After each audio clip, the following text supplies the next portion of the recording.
ഈശോ മിശിഹായിലേറെ സ്നേഹിക്കപ്പെടുന്ന പ്രിയ സഹോദരി സഹോദരന്മാരെ, സെമിനാരിയിൽ തിയോളജി പഠിക്കുന്ന കാലത്ത് ഒരിക്കൽ എസ്കറ്റോളജി ക്ലാസ്സിൽ ഞങ്ങളുടെ അധ്യാപകനായിട്ടുള്ള വൈദികൻ ക്ലാസ്സിൽ വന്നപ്പോൾ ഞങ്ങളോടെല്ലാവരോടും വളരെ അപ്രതീക്ഷിതമായിട്ട് ഒരു ചോദ്യം ചോദിച്ചു.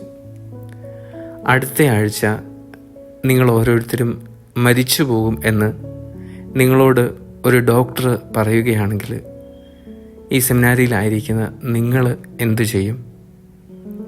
ഞങ്ങൾ ഓരോരുത്തരായിട്ട് വളരെ രസകരമായിട്ടുള്ള മറുപടികൾ പറയാൻ തുടങ്ങി. ചിലർ പറഞ്ഞു, ഈ ഒരാഴ്ച കൊണ്ട് ഞാൻ ഒത്തിരി പ്രാർത്ഥിച്ച് മരണത്തിനായിട്ട് ഒരുങ്ങും. ചിലർ പറഞ്ഞു, ഞാൻ എൻ്റെ വീട്ടിലേക്ക് പോയിട്ട് എൻ്റെ വീട്ടുകാരുടെയും കുടുംബക്കാരുടെയും ഒപ്പം ആയിരുന്നുകൊണ്ട് മരിക്കാനാണ് എനിക്കിഷ്ടം. ചിലർ പറഞ്ഞു, എനിക്ക് കുറേ പേരോടൊക്കെ കണ്ട് സംസാരിച്ച് യാത്ര പറയാനുണ്ട്, അവരെയൊക്കെ പോയി കാണും.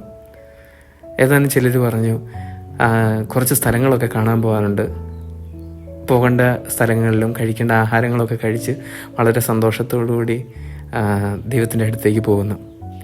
എന്നാൽ വളരെ വ്യത്യസ്തമായിട്ട് ഞങ്ങളുടെ കൂട്ടത്തിൽ ഒരു ബ്രദർ മാത്രം ഉത്തരം പറഞ്ഞു, ഞാനിപ്പോൾ എന്തൊക്കെ ചെയ്യുകയാണോ അതെല്ലാം ഞാൻ അങ്ങനെ തന്നെ ചെയ്തുകൊണ്ട് ഇരുന്ന് ഞാൻ മരിക്കുമെന്ന്.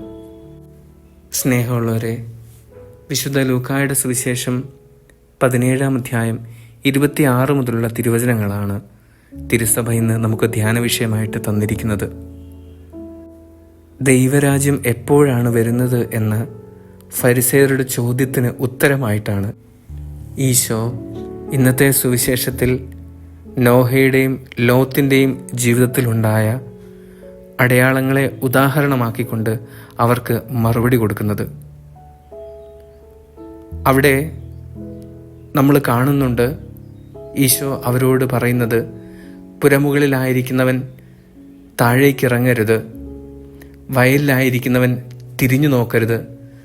അങ്ങനെ സംഭവിച്ചാൽ ലോത്തിൻ്റെ ഭാര്യയ്ക്കുണ്ടായ ദുരനുഭവം നമ്മുടെയൊക്കെ ജീവിതത്തിൽ ഉണ്ടാകാൻ സാധ്യതയുണ്ട് എന്ന്.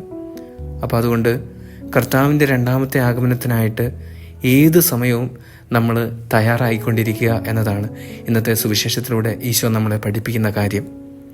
നാം ജീവിതത്തിൽ ഏത് അവസ്ഥയിലൂടെ പോയാലും, ഏത് സാഹചര്യത്തിലായാലും, ഏത് സന്ദർഭത്തിലായാലും നാം ആയിരിക്കുന്നത് പോലെ ദൈവം എപ്പോൾ വിളിച്ചാലും ദൈവത്തിൻ്റെ സന്നിധിയിലേക്ക് പോകാൻ നമ്മൾ റെഡി ആയിരിക്കണം എന്നതാണ് ഇന്നത്തെ സുവിശേഷത്തിൻ്റെ വെളിച്ചത്തിൽ നമുക്ക് ധ്യാനിക്കാവുന്നത്. അതുകൊണ്ട് സ്നേഹമുള്ളവരെ, ദൈവം എപ്പോൾ വിളിച്ചാലും നമ്മളായിരിക്കുന്നത് പോലെ അവൻ്റെ അടുത്തേക്ക് പോകാനായിട്ട് നമ്മുടെ ആത്മാവിനെ നമുക്ക് ഒരുക്കി വെക്കാം. അതിനുള്ള കൃപയ്ക്കായിട്ട് നമുക്ക് പ്രത്യേകം പ്രാർത്ഥിക്കാം. ദൈവം നമ്മെ എല്ലാവരെയും സമൃദ്ധമായി അനുഗ്രഹിക്കട്ടെ. ആമേൻ.